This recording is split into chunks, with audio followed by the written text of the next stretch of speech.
It shall come to pass. The things that God has promised you shall, not might, shall come to pass. Now, your ability to believe that determines your ability to receive that. Hear me. If you don't believe that, you won't receive that. You really do have to be fully persuaded in your heart that it shall come to pass. I have never, ever in my life believed that I was supposed to be broke. Now, you know that. I have been broke. Broke. So broke I didn't have all the letters to spell broke. I have never believed I was supposed to be broke. I have never believed I was supposed to be sick. Consequently, whenever I was sick or broke, I had a violent reaction to either one of them. I mean, I don't accept either one of them very well. I just like, oh, something's got to be done right away because, everything must stop. I don't feel good. That's bad. Because I am not supposed to feel bad. I am supposed to have lots of energy and feel good and wake up in the morning feeling fresh, leap out of bed like a samurai warrior, throw my clothes up in the air and jump up under them and run into my day. I am supposed to be, that's in my head. And I'm going to tell you something, that kind of ideology does not just start with scripture. It starts with how you raise your children. It is very important that you raise your children with a faith-filled heart to believe that they are the head and not the tail. Because many of us, though we're getting lots of word, we're struggling to overcome 20 years of conditioning that we would never be anything, or that we would never have anything, or that we would never be able to accomplish anything, or nobody will ever love you. Some of you are still cursed up under the curse of somebody's words spoken over you. Nobody will ever love you. You're stupid and you're ignorant. You're just like your Aunt Helen and all this kind of stuff. And all of those words get down in you, and you become pregnant because words are seeds and they germinate in the womb of your heart, and you become pregnant with what somebody said about you. And if you don't abort those seeds out of your heart, you will bring forth what they said about you.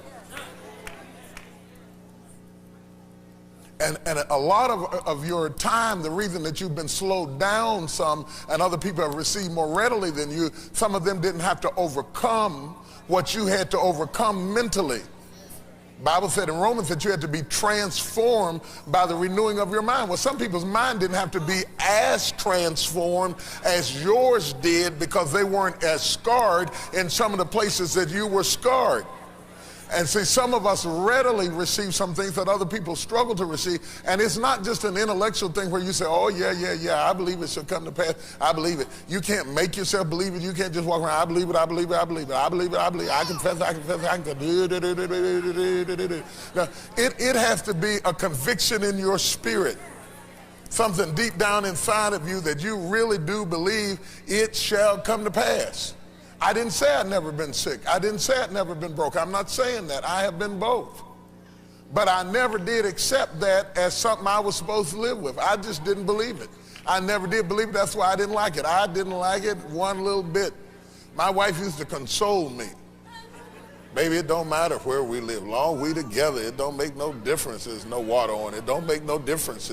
The tennis shoes got a hole in it. You got beautiful feet and all that kind of stuff. And I appreciated the consolation, but I just had a horrible allergic reaction to that because I thought it wasn't supposed to be that. And as a man, I held myself responsible. As a man, I saw myself as chiefly responsible because my body goes nowhere that my head don't think. And being the head of the house is not somebody who just gives orders. See, my head holds my eyes. That's where my vision is. Are you hearing what I'm saying? And so there has to be something in your spirit. It doesn't matter how low you start. It doesn't matter what you have to go through. And you've heard my testimony. I've been with nothing and down and went up under the nothing and couldn't find nothing and reached up to get to nothing, all that kind of stuff like that. But there's a difference between being poor in your circumstances and being poor in your attitude. You have to believe that it shall come to pass. It shall come to pass. You need to put that in your children at that age right there. That little boy right there, just right. Just right there. How old is he? 4. He's just right. Just right to instill in him, you are somebody. It shall come to pass. God's going to bless you. I don't care where we start. When it's all over, you're going to do an awesome thing. You're going to be stand up like a man. Hold your head up. You are somebody. You start that injection of faith starts at that early ages. And then as they mature, you direct that faith toward Christ.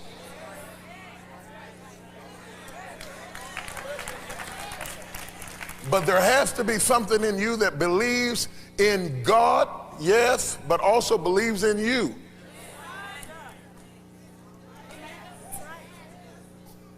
A lot of people believe in God who don't believe in themselves.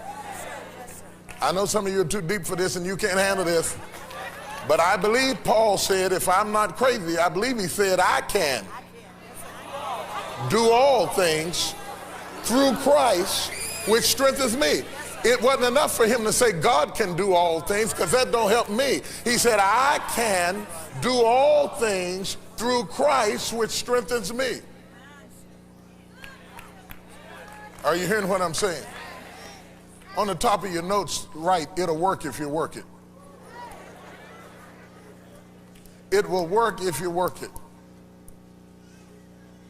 It will work if you work it. Nothing works if you don't work it. Nothing's going to just happen on its own. There has to be that firm conviction in you, it will work. That's faith. But faith without works is dead. It will work if you work it. Your business will work if you work it. If anybody opened up a business and they made it, you can make it. Their making it is proof positive that it will work if you work it. They have no more than you have. We all came here with the same stuff. 2 eyes and 2 legs and 2 hands and 2 feet. We came here with the same identical equipment. Makes no difference who you are.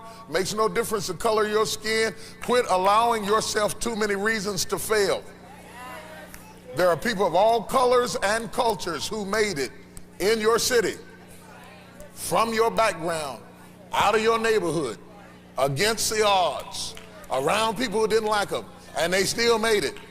And if they can do it, you better believe it. That's right. That's right. That's right.